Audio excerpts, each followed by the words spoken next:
Here's an idea. Sad music isn't inherently sad. So here you are, you're listening to Elliott Smith or Ryan Adams, and you are just bawling your eyes out. Or you're listening to Scorpion or Queen, and you are throwing your arms triumphantly in the air because, yeah, life, rock and roll.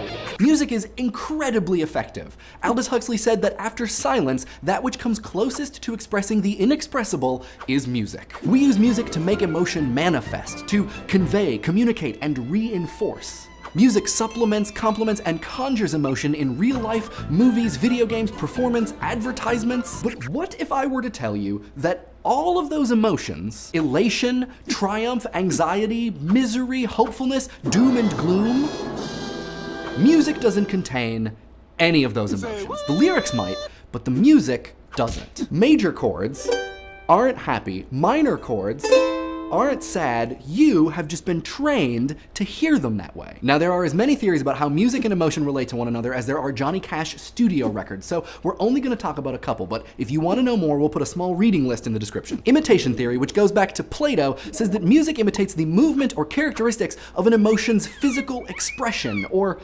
general feeling. Wide open intervals sound expansive and accepting. Upward harmonic motion sounds uplifting. Jaunty rhythms are jaunty. But stop the jaunt for just a second, because if this were true, wouldn't everything that exhibits these characteristics affect us in the same way that music does? Does a dog walking quickly make you feel anxious? Does a slinky slinking down the stairs make you feel morose?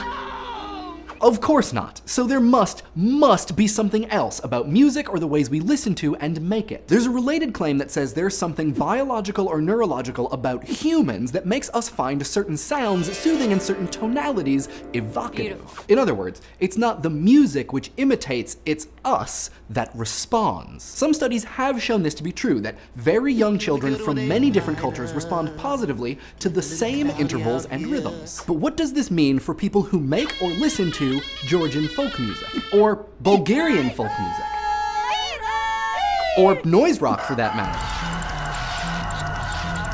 Are we saying that the biology or neurology of people who find these things pleasing and meaningful is somehow different from people who find Katy Perry or Scriabin pleasing and meaningful? That sounds wrong, and maybe even a little unethical. What's more, though, is that amongst any group, like Katy Cats or Bulgarians, there might not even be a consistent consensus about what emotions the music contains. For example, there's a community in Transylvania, and no, they are not vampires, where the same music is played at both weddings and funerals. The emotional content of the music changes based upon its social context. Another study shows that Western classical music doesn't induce the same emotions across every listener. Sources for these things in the description below. Furthermore, while people might be able to recognize emotion in music, even music from other cultures, it doesn't mean that they actually feel that emotion. Or even if it does affect them, it might not affect them in the same way or to the same degree with every listen.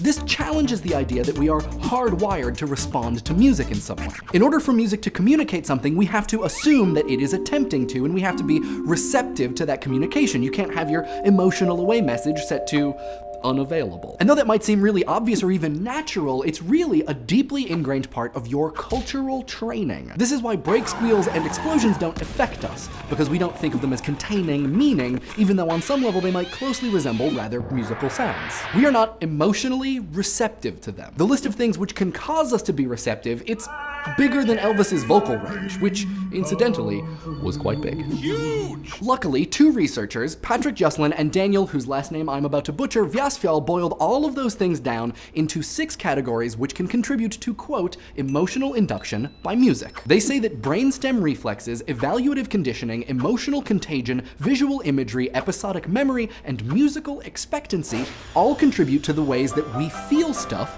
while hearing things. In other words, sad music isn't simply sad. There are a whole bunch of factors which can determine how we respond to a piece of music. For example, that one Bruno Mars song might make you upset because it reminds you of your ex-girlfriend and that time you guys went to the movies together. But your mom's evaluative conditioning and musical training makes her think that it is boring, predictable dross. But there are still a lot of unanswered questions like, are musically induced emotions different from other emotions? Is music even capable of expressing emotions beyond the most simplistic ones? And before we even even get to those 6 factors of emotional induction, how important is our preternatural sense of tone and rhythm? Joe Hansen over at It's Okay to Be Smart talks more about the connections between emotion and music and about some cool research being done in a remote Cambodian village. So go check that out and then let us know what you think. Where does musical emotion come from? Music? Our biology? Our culture? Let us know in the comments, and if you don't subscribe, I will play the saddest music in the world. I'm absolutely prepared to accept that some laws might be weapons. Let's see what you guys had to say about denial of service attacks as weapons. So first and foremost, the conversation inspired by Maroxarok's observation that this channel is a lot of arguing semantics was awesome. So you should definitely go back and read all of it. We'll put some of it right here, right now. Delta Daedalus points out that MT Gox is mining Team Gox and not Mount Gox. Thank you for correcting me. Children of Gielinor points out a really great connection between denial of service attacks and virtual economies with online games, which is, yeah, this is really interesting. To Doggy Spew and everyone else comparing denial of service attacks to vandalism, I can see this connection, but I think we need to be open to the fact that vandalism can be a violent act that is perpetrated by a weapon. Archlin512 says that a DOS attack should be considered a weapon because it can take down key pieces of infrastructure and draws a connection to wartime tactics, which is, yeah. To Kestrel Town and everyone comparing a DOS attack to a protest. This is another one where I can see the connection, but you have to remember that a protest is subject to the laws and regulations of the real world, and that if you actually transgress some kind of restriction or law, then you will be held accountable, where that line is not so clear online, and especially with denial of service attacks. To the Mr. Tatum, that is impossible. Rumrock H points out that extending Anne Bogart's definition of violence beyond art can be really problematic, and yeah, I totally agree. Sometimes I wish that these episodes could be 45 minutes long, but yeah, it would be the hard thing to do. This week's episode was brought to you by the hard work of these perspicacious individuals, and the tweet of the week comes from Delirium Zero, who points us towards the Wikipedia list of lost films, which is very interesting, turns out.